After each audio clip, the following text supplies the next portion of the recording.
Hello students, today we are going to discuss the detection of cation group 1. In group 1 generally lead and copper, these two cations are included. In certain books you will find copper is included in group 2 and in certain books you will find that copper is included in group 1. Today we will be focusing on detection of cation lead. So I have taken the salt in the test tube.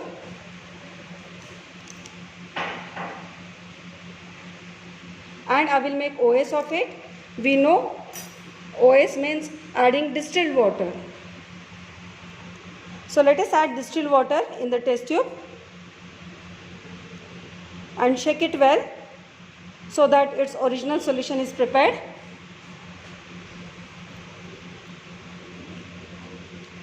Now this original solution is ready. To that I will add dilute HCl. Dilute HCl is the group reagent for group 1. Actually all the cations pertaining to group 1, they are precipitated as their chlorides, and therefore I will say group 1, for group 1 dilute HCl is the group reagent. So let us add dilute HCl to this OS. Add dilute HCl drop by drop. You can see white precipitate is getting formed, indicating lead as a cation may be present in this salt. Mix it well. Now you can see the white PPT in the test tube indicating lead as cation may be present. Now this white precipitate which is obtained, we need to recover it. We will recover this precipitate by filtering it. For filtering, we will take a filter paper. Observe carefully the first fold. So this was the first fold, second fold, okay? And open one flap to make a cone of it. This cone you will fit it in the funnel. Press it so that the funnel, this filter paper gets adhered to the funnel properly. Now we will filter this precipitate.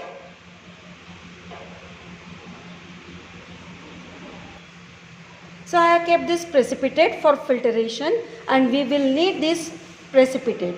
This precipitate will be dissolved in hot water. So by the time this precipitate is getting filtered, I will take distilled water in a test tube and I will warm it. I will keep it ready.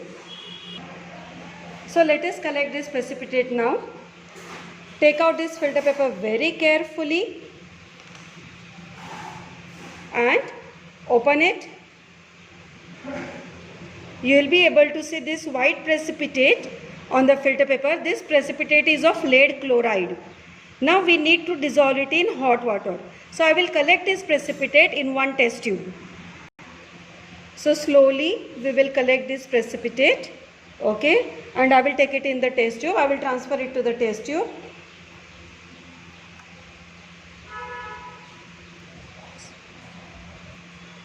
So we have collected the whole precipitate, or I will say we have recovered the precipitate of lead chloride.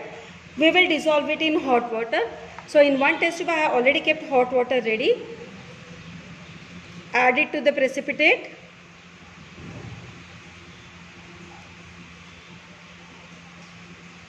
Mix it well.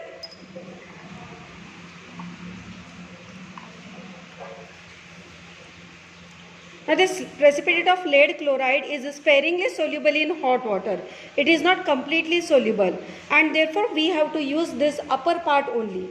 This upper part I will collect in separate two test tubes. So this upper clear solution I have taken in two separate test tubes. To one part I will add potassium iodide. So in the first part we will add potassium iodide and let us see the changes. Add potassium iodide drop by drop. You can see yellow precipitate of lead iodide, confirming the presence of lead as a cation in the given salt. So this is the first confirmatory that we have done. Addition of lead iodide, formation of yellow precipitate due to lead iodide.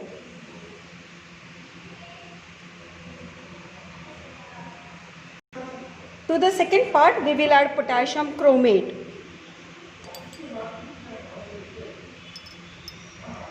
You can see orangish yellow color due to formation of lead chromate. In this we have observed orange yellow color due to formation of lead chromate. This is the second confirmatory of lead as a cation. So confirming the presence of lead in the given salts. In the preliminary test we have done OS plus dilute HCl giving white precipitate. We have dissolved it in hot water, and for confirmatory we have divided it in two parts. In the first part we have added lead iodide, yellow color. In the second part we have added lead chromate, orange yellow color. See the color changes very carefully. So this is how we'll be able to find out whether the given salt contain lead as a cation or not. So with this we have completed detection of lead as a cation. That's all for the day. Thanks for watching. Have a nice day.